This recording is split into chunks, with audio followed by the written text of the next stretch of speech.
One thing I noticed is when we all remember 9/11 and how upset everyone was at the destruction of life there. Innocent life, people who weren't murderers and hadn't repented, people who were absolutely going about their business, and life was snuffed out by a terrorist attack. Okay, that was horrible, and there's nobody that would doubt that, more or less, except the people that did that. But here in America, we want to cherish that life. And why aren't the lives of young, unborn humans valued in the same way? Did you realize that it's about the same number? It's over 3,300 unborn babies that are aborted on a regular basis every day. Isn't that as valuable? Aren't those lives as precious as the ones that were snuffed out on 9/11? Why is one so hugely played up in the media as being such a loss of life? And how often have we heard about the loss of life that happens daily here in America, not to mention the rest of the world? These lives are people that we'll never know who they were, and they were able to contribute in great ways. We've lost many good lives through abortion. It's been over 30 years, since 1973. On that dreadful year, on the January 22nd, there was a decision made at the Supreme Court that just made it legal to disrespect life, and to the point of taking it away. So we're all about choices and respect, too, in this country. But yet, this happened. This, to me, is as clear as when we were saying that we're all created equal from the beginning, and yet black people in slavery didn't have the same respect. So why would we not respect these young children? They're just younger than the rest. They haven't come through that stage where they're out of the womb yet. They're all stages. And it's a life just as a black person had a valuable life, whether they were a slave or free. And we made the mistake then, and it was legal. And we're in the same boat now with the way we look at the unborn. Not everyone, but too many of us are thinking they're not valuable or they're not real. And they are. They're lives, and we want to protect them. And we want to keep America strong by protecting life and cherishing every life. No exceptions. And I am for capital punishment. That doesn't really go with that, but it's a different story. Yeah. They're all valuable lives. If they continue to want to murder people, then we just self-defense. Yeah, right. So the next one, and you're getting Warmed up. better at communicating to the camera. In the Yeah, early days, well, let me tell you, I was green. You struggled with it a lot. I you're did. Getting much better. I know. And I think that you're sort of coming up on sort of the final points. With the final points, when you're looking at the camera, you've got to put yourself in the position that you're talking to that person.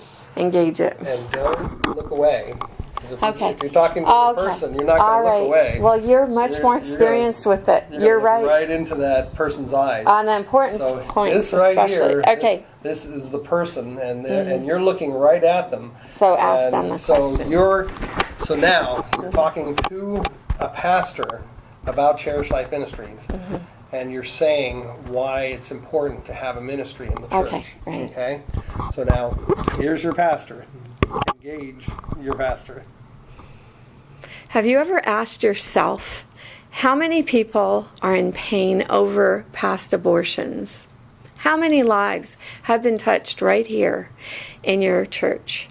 They say that 70% of the people that have had abortions are actually Christians.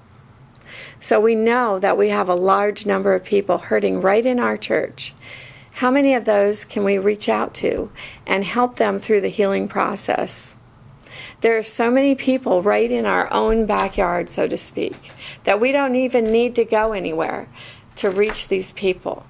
Have you had a life ministry in your church that is there for post-abortion mothers, for people who have, say they're the father of a girl, they're a father of an abortion victim. Maybe they're feeling pain still to this day because they're missing out on a child that they fathered and wanted. There are so many different aspects to this life issue. There could be people who are interested in adopting, and these people can find more contacts through the life ministries here. And also the people who are thinking about having an abortion, and they want to talk to somebody nearby, somebody that they feel safe with. Do we have somebody? Do you have somebody in your church that's able to do that? They can go to a crisis pregnancy center, but it would be nice to have that available right in your church as well. And if we have life ministries, we can cover an umbrella of issues pertaining to life, whether it's before an abortion and someone's considering it, or if they've already had one and they're struggling with forgiveness. There are more people in the church that are affected, not just the primary person who may or may not have had the abortion, but the people around them, the drivers. They got there, and usually they don't drive themselves. In fact, they're not allowed to drive themselves. So those people that drove somebody, that's a large number of people that still say, maybe that wasn't the right thing for me to do. I really struggle with that. And there are people who want to take these difficult issues, and maybe they've said that was wrong, and they've come to that point in their life, and they'd like to make up and do something to counter that, and they want to volunteer and help now. If we have a place in our church where we can go, that could be a nucleus of people that want to help other people who struggled because they've been there and they understand. So there's a pool of potential activists that can help cherish life together. I hope you'll consider starting a Cherish Life ministry in your church today.